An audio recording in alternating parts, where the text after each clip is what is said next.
Iya, saya tadi membawa Bu Ade Suryani dan satu lagi untuk pemeriksaan saksi dari saya sebagai pelapor terhadap saudara Iklimah Putri Aprilia atau Putri Imakim atau Iklimakim terkait dugaan memberi keterangan palsu, kebohongan, dan juga dugaan menimbulkan keonaran, dan dia membantah tanda tangan kuasa ke saya, surat pernyataan dan lain-lain. Sementara ada, dan saya uji cek lab, saya sudah tantang. Ini rentetan peristiwa dari laporan Hotman ya. Tadi saya mau diam, tapi kalau ini nggak clear, maka saya akan kejar dia. Makanya kita kejar dia supaya terungkap semua siapa di balik itu. Karena saya duga Hotman dengan Iklimah ini kolaborasi sehingga saya merasa dijebak oleh saudara Iklimah. Jadi ini nggak main-main. Jadi ini sudah 16 bulan pertarungan. Kita akan lanjut, kita akan kejar dia. Nggak ada urusan. Apa yang membuat abang sendiri itu yakin bahwa mereka berdua ada keterkaitannya mungkin? Pertama, Iklimah bilang dia dilecehkan oleh Hotman. Bahasa dia begitu ya. Kalau saya menyampaikan diduga. Kemudian ditandatangani kuasa. Dia buat surat pernyataan. Kemudian dia minta di-up di media. Kemudian minta di-upload juga yang lain. Kemudian kita preskon. Belakang, dan pada waktu itu terjadi saut-sautan dengan dia. Hotman bicara di media, saya siapa itu anak pansos. Belakangan ketika kita mediasi dan konfrontir, dia bilang mereka ada pacaran. Loh, berarti kan mereka mempermainkan hukum dong. Enak banget mempermainkan orang. Ya, dan saya sudah dilaporkan. Bahkan prosesnya naik. Dia saya nggak bisa diam, saya akan kejar dia. Gitu. Ada pengakuan khusus dari Ada. Iklim. Hotman Paris mengatakan bahwa mereka berpacaran itu waktu mediasi, dan itu didengar oleh Iklimah, dan itu dipeluk oleh Hotman. Bayangin, ketika konfrontir pengacaranya juga bilang tidak ada tantangan kuasa, dan Hotman mengatakan mereka berpacaran. Nah, pertanyaannya, kalau mereka pacaran, kenapa nggak mereka saja yang menyelesaikan urusan ini? Kenapa dibawa saya? Kalau memang dia tidak dilecehkan, ngapain buat tanda tangan kuasa ke saya? Iya kan? Oke? Mungkin abang kan ini berentet sekali ya kasus ini. Abang sendiri gimana sih nanggapinnya? Kenapa? Kan ini kasusnya berentet sekali. Oh iya, memang harus berentet karena banyak kan orang-orangnya kan. Karena mereka itu merasa dirinya gajah mungkin ya. Punya pengaruh enggak. Di mata saya enggak ada.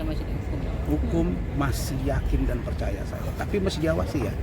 Masih diawasi. Kita masih kawal, kita masih pantau, kita masih pelajari semuanya. Laporan Hotman ke saya sudah 3 ahli.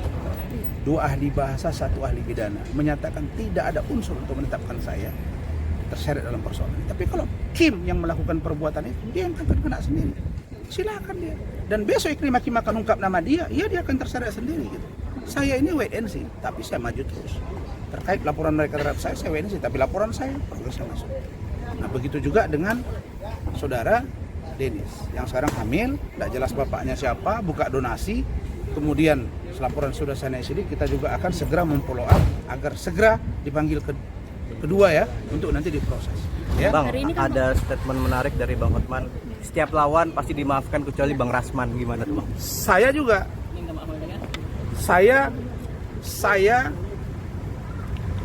pada setiap orang, saya merasa perlu untuk meminta maaf kalau saya merasa salah. Tapi untuk Hotman, saya tidak perlu meminta maaf. Tidak penting bagi saya dia.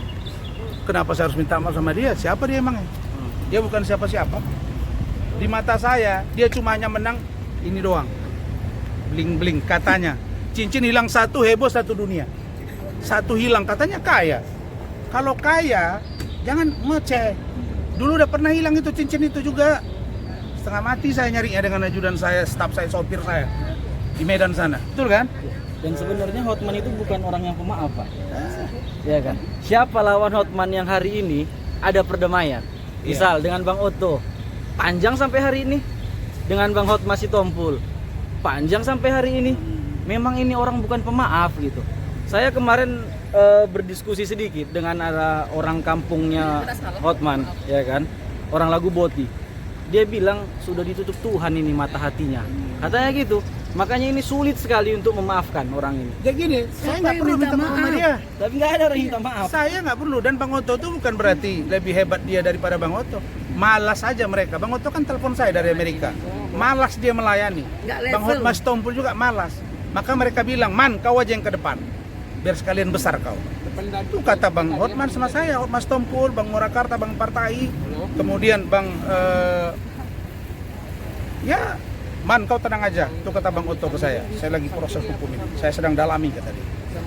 Saya dibantu oleh mereka, tapi bukan langsung minta bantuan hukum, tidak, mereka support saya, karena ini orang sombong, angkuh, sok kaya, sok hebat, sok Dipecat ganteng, dari Pradi. dan sudah dipecat dari Pradi pun, dan pindah lagi. Saya pindah, dipersoalkan, dia nggak ada apa-apanya, ya. Ini perang berlarut dan lanjut terus. Oke, cukup ya. Oke, Pak. Makasih ya. Terima kasih.